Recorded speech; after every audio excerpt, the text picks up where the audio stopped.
and taking control of your situation, having that agency to go where you want, when you want, how you want to get there. Yeah. Um, and I think that's a really important thing, especially in today's industry, to keep in mind that, not everything is about the major labels and not everything is about getting your one song on the radio. Love those checkered vans, the ones you had to have, the ones we bought that Saturday night in the mall when we still. Welcome to the Musician Secrets podcast. Today I have singer songwriter Reece Ratliff with me. Welcome. I'm so What's going excited. on? Thank you so much for having me. This is gonna be so fun because you just brought, I don't know if it was just recently, but you brought out your album Compass, which is really good. um so we'll talk about that obviously, and have some fun with that. I'm gonna just pick out a few songs because there are like 12 songs and we would have like we could do like a 12 season episode, 12 like just for every song. But in the beginning I always ask, just introduce yourself, where are you from, what got you into songwriting, into music, and basically your journey into where you are now. For sure, for sure. So I grew up in Wilmington, Delaware. And then I started working down in Nashville a couple years ago. We'll actually be moving down there for college in a couple months. Mhm. Um, but when I was really young, my dad was taking guitar lessons, and when he would play, I would kind of just sit on the floor next to him with this little toy guitar that my mom's college roommate had gotten me, and just kind of try to mimic the different strumming patterns and stuff that he was playing, and giving me some chords and doing all that kind of stuff. And then when I was, I think, 4 or 5, he said to my mom, "In 2 years, this kid's gonna be better than I ever will." And then, as the story goes, 6 months later, he told my mom, "Well, it's already happened," and passed down his acoustic guitar, which I still play today. Um, so got my start with him, and then after that, started taking some more formal lessons. Got into School of Rock, which was just a after school extracurricular type program. Um, and then from there, our chapter actually disbanded when I was, I think, 12 or 13. Mhm. Um, and at that point, I was like, I don't have School of Rock anymore. I'm not taking lessons right now. I may as well just start writing and start doing it on the artist side. Um, so from there, I started writing songs, and got all the dirty tap water out, as Ed Sheeran likes to say. Got all the Yes. super Yeah. super elementary stuff out, and then um, got really lucky. My parents had been down in Nashville for just a little weekend getaway, and um, met this country artist down there named Lindsay Lawler, who ended up introducing me to her whole network, and really just bringing me into her circle in the city. Um, and from there, she got me in the room with some crazy writers and some really talented people, and um, really just helped me hone my sound, and just got me on track for the album, and all the new projects that are in the works as well. So it's been an incredible journey so far, and just so grateful for the way it's been shaking out thus far. Wow, that sounds like you've been like set on like doing music since like really little. Has there at any time been like where you like, maybe music is not, maybe I should try something else, or has it just always like, this is the way, like music is where I'm going? I don't think I've ever had that thought. So many people talk about, well, if this doesn't work out, I'll work here, or I'll go back to school and be a doctor, or whatever it is. And um, just because it's been a part of my life for so long, and I truly believe it's part of my design, part of who I was meant to be as a person. I've really never had a plan B. I've never had, another option if this doesn't work out, or I've never seen myself as anything other than a professional musician. So just hoping that, everything continues down this trajectory, and really excited to, see what these next couple years are going to look like. Yeah, that's cool. Yeah. I mean, you're on like the best track ever to like, because I'm already such a like dang, like Compass, the album is like really good. Just from everything from the production to the songwriting to the overall feeling, and the art, the cover art and everything, like it just all fits together just perfectly. For everyone that doesn't know how much work goes into an album, if somebody's like, oh, being a musician is easy and you have nothing to do really, what would you tell them? Like from beginning to end, like what, like step by step, what goes into making an album? For sure. So looking at that album alone, the songs were written over, I would say, 2-3 years. Yeah. Probably started out with a list of about 100 that we narrowed down to 50 to 25, and then ultimately to the 12 that ended up making the cut. Wow. So after the songs were written, we sat down in the studio. It was myself, my producer Matt Cass from down in Nashville, um, and then a couple different co-writers and collaborators for each song. And Matt had us just draw out this vision board. What we wanted the album not only to sound like, but also to look like, to feel like, Mm-hmm. what experience we wanted listeners to have. We had some technical terms, the synth sounds that we wanted to use and things like that, but we also had just coming of age and journey and words like that that were a little bit more abstract. Uh-huh. But then we had that posted up in the studio, and um, every day when we would come in and either write or record the songs that we've been working on, we would just align everything back with that. So to hear you say that, it all fits together and it Yeah. all kind of carries that same theme, that's incredible to hear. Is that was the whole idea behind that part of the process. Um, but yeah, so once the songs were tracked, we actually this year, or this album cycle, it was a little bit different because of Yeah. COVID. So ended up having to build out a little home studio. I was in Nashville when the world shut down, and um, right after that, wasn't able to be in the studio every day and to record in person with Matt. So had to, Amazon some recording gear and build up a little space in Delaware. Yeah. Uh, but then we would Zoom, and Matt figured out this crazy way to hook up my software to his software over Zoom, and ended up getting all the vocals down that way. Uh, Oh, wow. yeah, so that was a crazy process. We spent about 2 weeks in March and April just getting all the vocal tracks down, Yeah. and then from there it was about 3 months worth of fixing everything, of getting the tracks all mixed. Mm-hmm.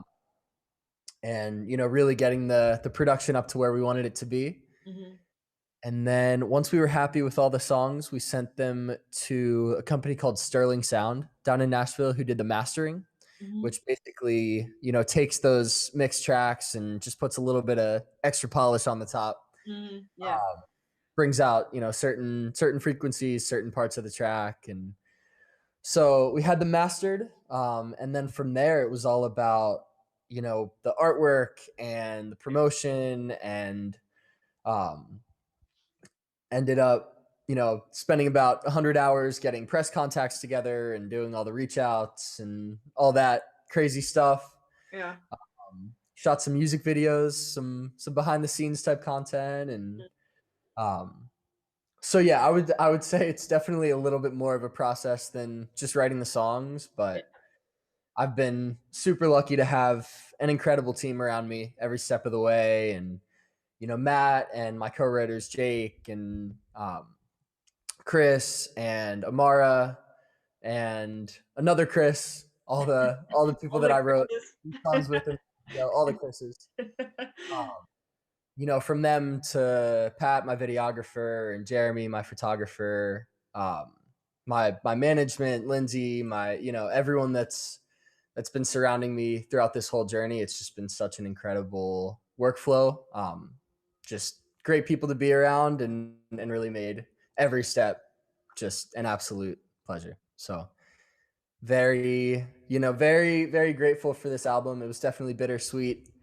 Um, getting the final touches on it and putting it out there, because it was, such a proud moment having it out there in the world for the first time, but it was also like the end of, getting to work in that capacity with all those people for a couple months. So, Wow, but sounds yeah, like it you have was, an awesome team. Yeah. yeah, absolutely. I've gotten so lucky with the people that I've been surrounded with for the whole journey. Yeah, I think that's like the hardest thing to find is like the right people to, because that can go really sideways, like because creating music or even an entire album, like it's such a personal thing, um that if you don't have the right people around you, especially like the right co-writers or producers, that can go really sideways. Like Absolutely, um yeah.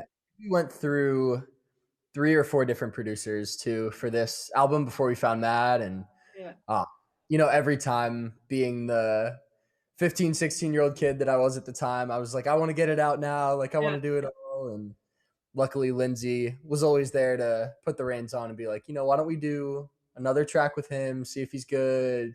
Just got really lucky to end up finding all the right pieces for that puzzle. Mm. Wow. Yeah, that just is just a super quick run through, right? But I mean, there's a reason why it takes, at least like minimum of like 2 years Mhm. to like write an album, unless you're like Taylor Swift and then you just bring out 2 albums in 1 year. Crank 'em out, yes. That's like crazy, but I mean, she also has like a huge team. Antonoff, though, so that's a whole nother story. Yeah. What? I said she's got Jack Antonoff right Yeah. with her. That's a whole Yeah, nother story. yeah, But yeah, yeah, exactly. incredible.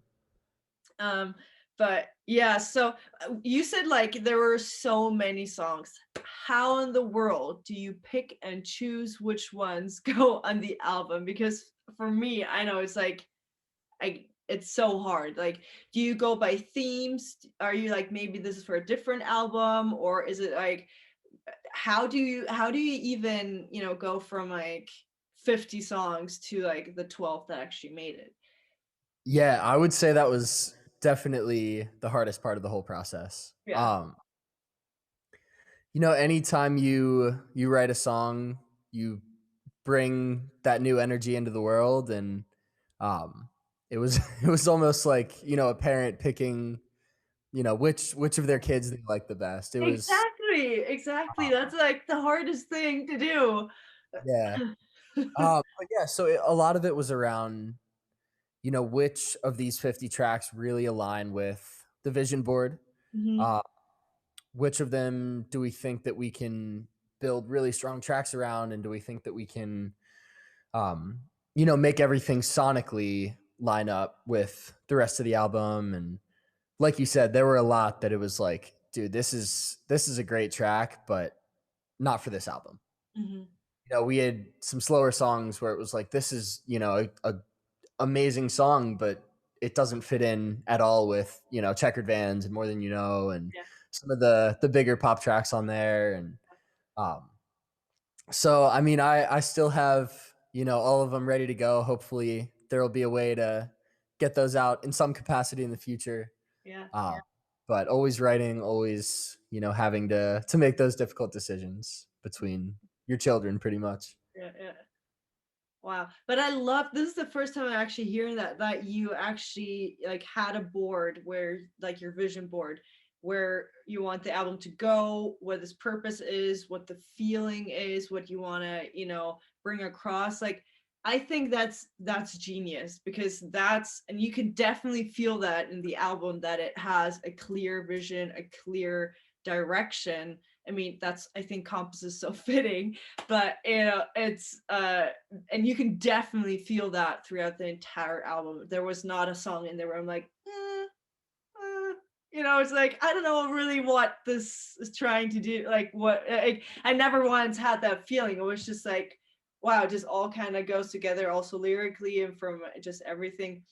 So like, did you come up with the idea of the whiteboard, or was that someone that was like recommended to you, or how did you even come up with that? No, so that was all Matt, my producer. We got in the studio on the first day, and you know, I came in with my guitar and my laptop ready to crank out a song, and Yeah, he was like, you know, before we touch an instrument, yeah. we're gonna take a whiteboard and we're gonna sit down, we're gonna brainstorm where we want this album to go, what we want it to sound like, to feel like. And I mean, like you said, it's so unique to have that direction, but I think, you know, without that, it would have been a totally different record. So very, very grateful for his insight and, you know, just him making that a concrete step of the process. Mm. Yeah, smart guy. I'm gonna do that now with all of my stuff. That's amazing. I'll definitely let him know you said that. That's so cool. Yeah, no, that's smart. Keep that going. Like it's I've never heard anyone say that before, so I'm definitely taking note of that. So everyone listening, take note. So let's get into the tracks. I know I've been like going through your Instagram, researching, of course, not stalking in any way possible. But you already have a series on that's called The Anatomy of a Song, which I absolutely love. And this is basically what this entire podcast is for, is going behind the scenes of the song, of an album, for people to you know what work goes behind it, because I think everyone listens to music but they don't actually know the hard work that goes behind it and how a song is actually created. So the I loved I don't, hopefully you won't feel like a broken record, but I loved your breakdown of Drive. um would you like to kind of explain how that happened, what your thoughts were behind that, and because I loved the just the lyrics and the analogy behind the song. I think a lot of people can kind of relate to that, especially as musicians. So yeah. Sure. Well, thank you so much. So that one was actually one of the furthest removed from my own experience, but we were sitting in a writing session. It was myself, Matt, and one of Matt's friends growing up named Jake Olbaum. And we decided that we wanted to write a story song that tied in with the same themes of the album, but wasn't necessarily just about me. Mhm, mhm, So we wrote it about this girl who, you know, felt like that to make it, she needed to be in New York or LA, needed to be in one of the, you know, major entertainment cities in the world. And, um, you know, where she was currently, she would never amount to anything. Um, so the whole point of that song was just about the message that, you know, we said there's a road between the subway stations. There's this whole journey that's not just about point A and point B. yeah. Um, and then we also wanted to contrast the notion of stepping onto a train and just, you know, going for the ride, being a passenger on that ride, as opposed to getting in a car Mhm, and actually putting your foot on the gas pedal and driving and taking control of your situation, having that agency to go where you want, when you want, how you want to get there. yeah. Um, and I think that's a really important thing, especially in today's industry, to keep in mind that, you know, not everything is about the major labels and not everything is about getting your one song on the radio. It's, you know, if your thing is writing for sync or writing for other people's artist projects, or, you know, only touring or only selling crazy unique merch that no one else has, you know, everyone has their different avenue and their different niche today. And I think it's really important to keep in mind that whatever you do is what you do. And if you can have that agency and if you can be confident in your model, you don't need to be, living in Hollywood, working for a major label. You can be in Nashville or in Delaware or Philly or, wherever you're based, doing what you do and doing it to a level that you're undeniable. Mm. Um, so I think, above all else, that was the goal with that song, was just take control of your situation. Mm. There's this whole journey. It's not about just when you're standing on stage at Madison Square Garden. It's about everything that leads up to that. So I'm really glad you love that track, because that one, the story behind that really meant a lot to me. Yeah. No, I mean, I'm just getting goosebumps by you saying that, because that is what I'm trying to bring across, right? I think that there are a lot of artists out there, and I was one of them when I first started out, that you can't have these blindfolds on of, I need to get signed, I need to get signed, I need to be in LA, or I need to be in New York, or, I have to be in this place to be someone, or to make it, or to, be taken seriously. When, right, the internet has changed everything. The music industry has changed. Like Spotify and iTunes, they've changed the way the music industry works and operates. And luckily for us, it gives us the opportunity, like you said, you can be anything you want. There, you can go into crazy niches that people have never heard about before, and people are making money off of that. Like, That's the crazy. I don't know if you've heard about NFTs much yet, but I mean, that's the thing with those now. It's almost this new cryptocurrency where you yeah, can exchange them for, different perks or expensive piece of artwork or something digitally. yeah, Um, and I mean, they're changing the game for a lot of artists now too. I think Kings of Leon is doing something where they have one for like front row seats to every one of their shows uh-huh. forever, and all these crazy new ways that people are just taking advantage of, new technology and that changing landscape to really do things in their own unique way. So very cool to see. Wow. I'm gonna check that out right after this interview, because that's not, I've actually never heard of that, but that sounds really good. Yeah, so it's NFTs. It's very, very new, very, still in development, but I think it's going to be another huge disruption to the industry. Wow. Yeah.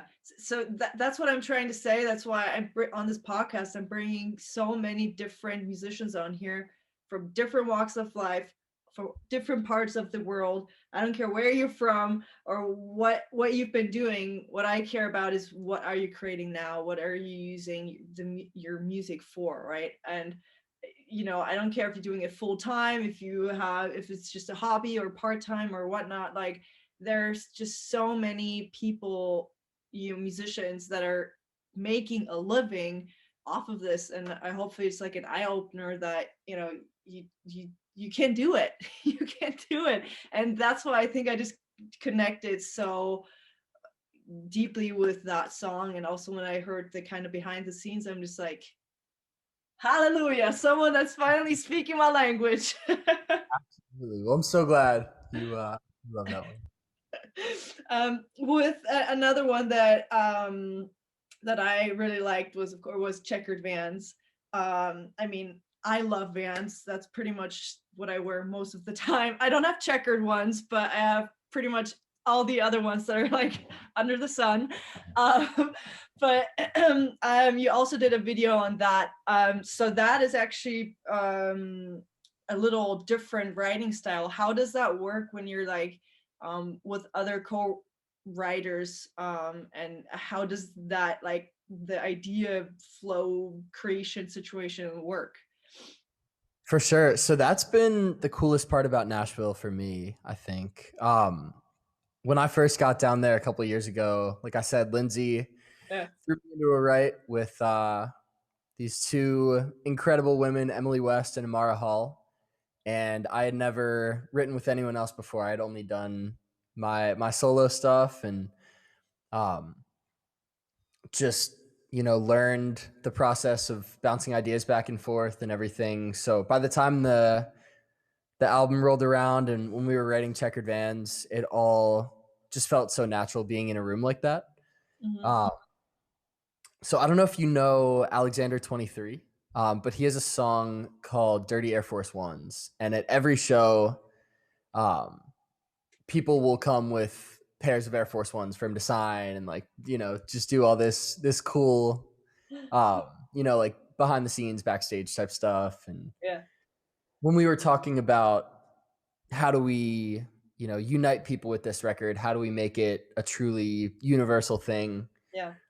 We had the idea similar to that to do something based around an article of clothing Yeah. or shoes or, something that so many people around the world have. And um, ended up settling on Checkered Vans. And then from there, really just kind of wrote a story based around that one object. Uh-huh.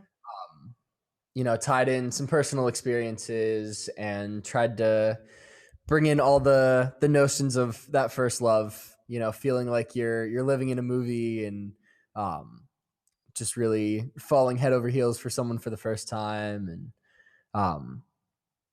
but yeah, it was really cool writing that one because it was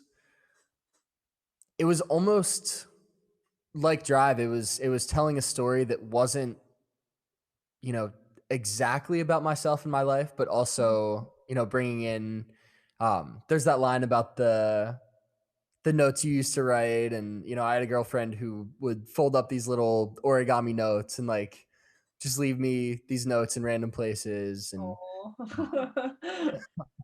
so I think anytime as a writer, anytime you can bring in your own experiences to songs like that, it's always, just really cool. Not only in the room when you're writing it, it's almost like a little inside joke that you have with yourself and with your listeners, just where only certain people know where the lines come from. But it's Yeah. also, um, that contrasted with the huge, universal feeling of falling in love, I think is Yeah. a really cool juxtaposition in there. Mhm. Oh, it's really cool. I loved my favorite line is when you what is it? Those checker bands, the ones that make you dance. Like you said like in the chorus, the ones that made you dance or the make you dance. I don't know Yeah, made you exactly. dance on the hood of your dad's new Benz. Yeah, I thought that was so like it's just so endearing. Like that line was that was the line that made me just melt inside. Where I'm just like, how could you just leave? Those checkered vans. Like it's because that song could have took different approaches, but it just still such a it kind of is like a throwback. That's how I kind of felt when I was listening to the song. And it's just because shoes, they follow us everywhere, right? They go wherever we literally are going. So That's I didn't even think about that meaning, but yeah, that's really cool. oh yeah, you can steal that. You can take it out and make it Next even. time I talk about that song, I'm definitely gonna talk about the shoes and oh yeah, no, I mean we tried to, just keep it in that total, nostalgia, first love, first, Yeah. So I love that was the line that did it for you. Yeah. No, that was just the line where I'm just like, oh, that it just made my heart melt. Where I'm just like, oh yeah, they made you dance, like. So yeah, my favorite song though is Compass. Um, can I mean, just the entire lyrics. I felt like it's also a song that just everyone can kind of relate to because we do get lost sometimes when we're trying to like find our way. And how did that song kind of happen, and how did you put things together? How did you basically start the process? Absolutely. So that one, I would say in the whole album, that one is, if you were to encapsulate my story in one moment, that would be the song. Yeah.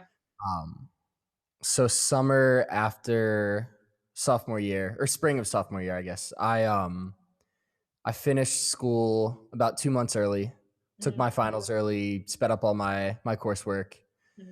Um, and I went out on a 21 city tour.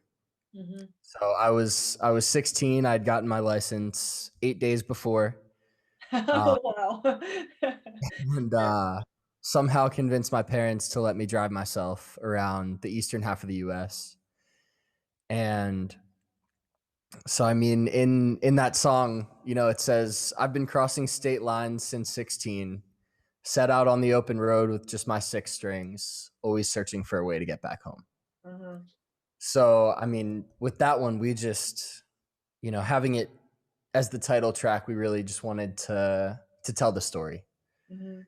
And so, actually, when I went out on tour, the day before I left, my dad gave me this journal Sure. with a Yeah. compass emblazoned on the front.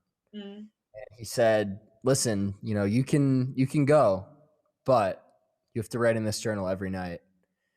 And so every night, I would get back from my show or whatever I'd been doing that day, and would just sit down and write all my stories in this journal. And when we were getting ready to put the album together, there was a lot of inspiration that came from that whole experience. And I was flipping through the pages and looking back through the stories and everything. And, it dawned on me that because so much of what would later be on the record came from the experience of being on tour for the first time, it really just made sense for not only this song, but for the whole album to name it after that journal and name it after those stories that carried me through. If I would say this song is definitely one of, if not the most meaningful to me as well.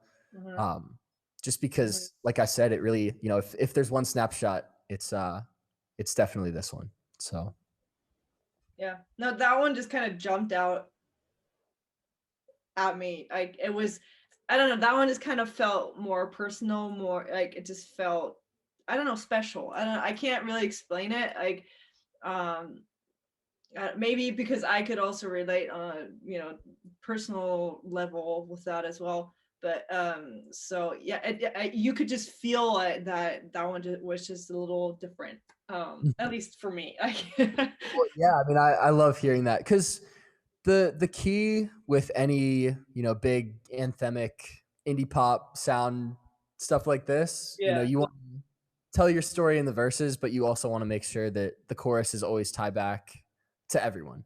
Yeah. I keep looking for my compass somewhere, somehow, something to get me through this. Looking for my compass, searching for my purpose, looking for my compass. It's Yeah. it absolutely related to myself and my story with the tour. But like you said, that's something that, anyone when they're going through a period of change or development or, Yeah. going on whatever their journey may be, Yeah. something that hopefully everyone can relate to. So I really appreciate you pointing that out as well. Cause that's always the goal as a songwriter. Uh, yeah. Is there a like not like as a bragging kind of thing, but like something that you like really, is there a line or a lyric that you can kind of be proud of where you're like, you know what, good job there, like that's my favorite lyric? Do you have one? Yeah. Within this song or Any song you've ever written, it doesn't even have to be on the album, doesn't matter. okay.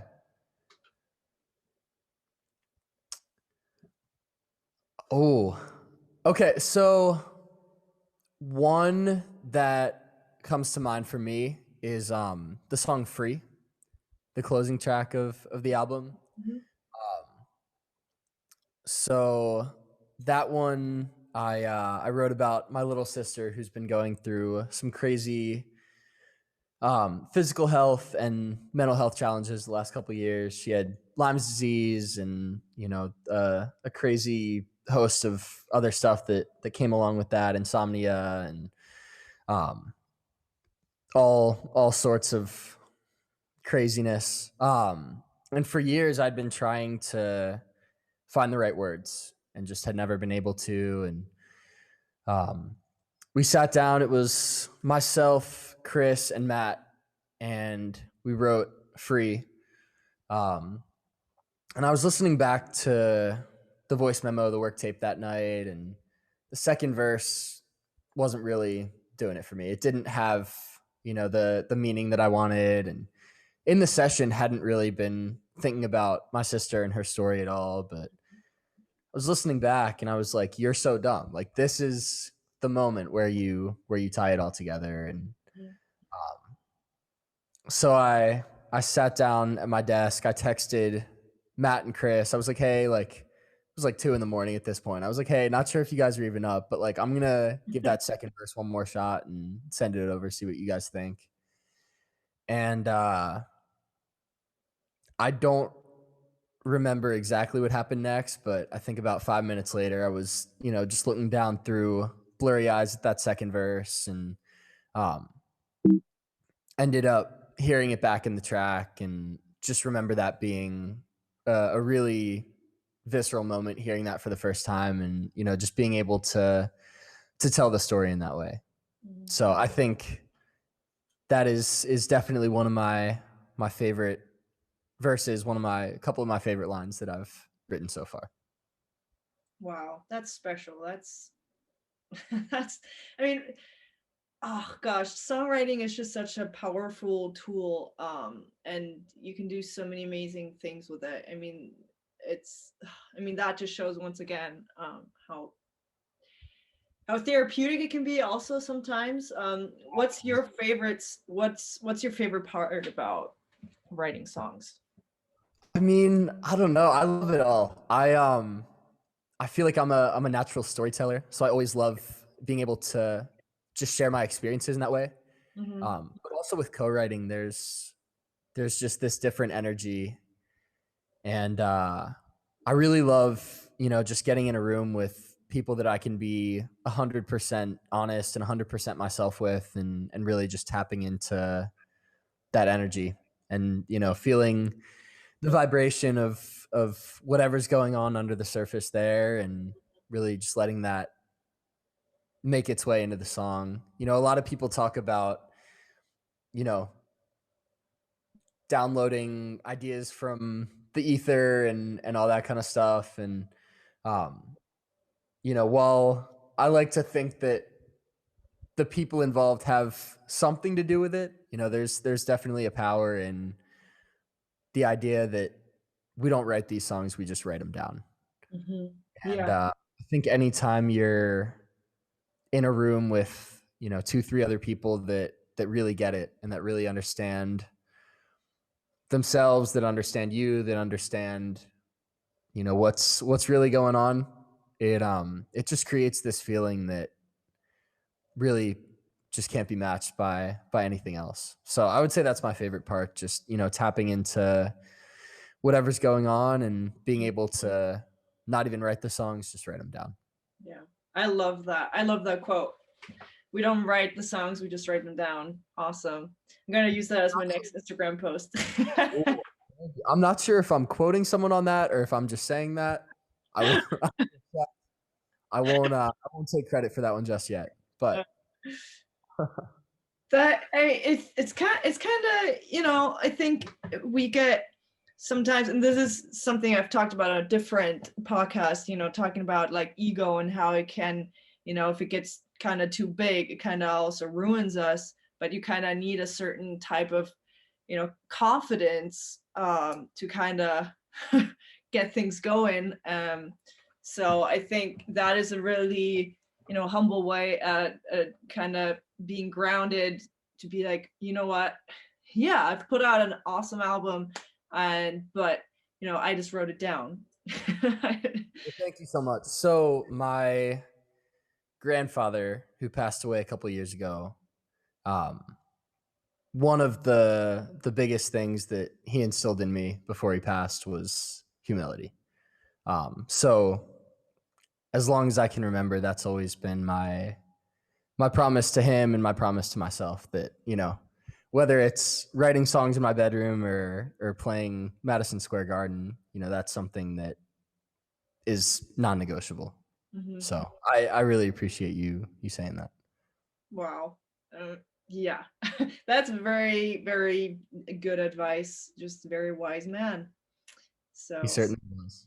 yeah, no. Oh my gosh. This has been such a amazing chat. Thank you for, hanging out and just being so open and honest and sharing like all these experiences. Thank you so much. I really like, this is not just me being blah blah blah. Like I really appreciate when people take the time, like so much time. It's a huge chunk of time. So thank you so much, honestly. For sure. Well, thank you so much for having me. This has been an honor and an absolute pleasure. So thank you.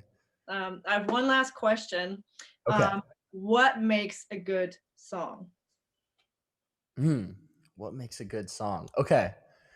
So for all my aspiring writers out there, I would say the best advice I can give you is just like we were talking about for Checkered Vans and for Compass. You wanna tell your story, and you want to be honest and conversational and open. Yeah. But you also want to tie it back to everyone else. Mm-hmm. Right? Because when you listen to music that relates to you. If you're sad, you listen to sad songs. If you're driving down the highway with the windows down with your friends, you're blasting the happiest, most upbeat music that you can find. Yeah. So in your lyrics and in your songwriting, I would say just try to find that balance between your story and everyone's story. Oh. And more often than not, those two overlap a little bit more than you think. Yeah. So that's all I got. But thank you so much, and just really appreciate the opportunity to talk about the album and to talk about everything that's been going on.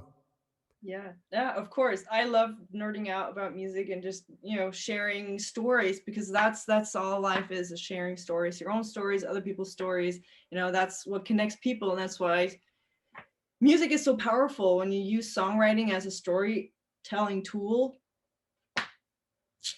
it becomes super powerful. So where can people find you? Where can people find you on social media, on Spotify, to check you out? For sure. So it's Reece Ratliff. That's Reece with a C, not an S. For all the social media, it's just Reece Ratliff Music. And then Spotify, Apple Music, all that good stuff, just my name. So really look forward to connecting with you guys, and thank you so much for tuning in. Perfect. Yeah, I'll link everything up below. All you have to do is just click on the links, so they'll have no trouble finding you at all. And yeah, I didn't have trouble finding you on Spotify or anything, so that should be nice and easy. And yeah, thank you for your time. Of course. Thank you for listening to the Musician's Secrets podcast. I'm your host, Alise Koa. I hope you got to learn something new about producing or songwriting or mental health when it comes to making music, the fears that most musicians have when making music. So everything that's behind the scenes, behind making music, you will learn it here, because I am basically talking to anyone that makes music all around the world. So I have a great privilege to learn all of that, and I can't wait to share it with you all. So follow this podcast if you enjoyed what you heard today, and go and share it with somebody that you think could enjoy this episode as well, benefit and learn from it. And as always, there's more information at alisekoa.com/podcast. Talk to you soon. Bye.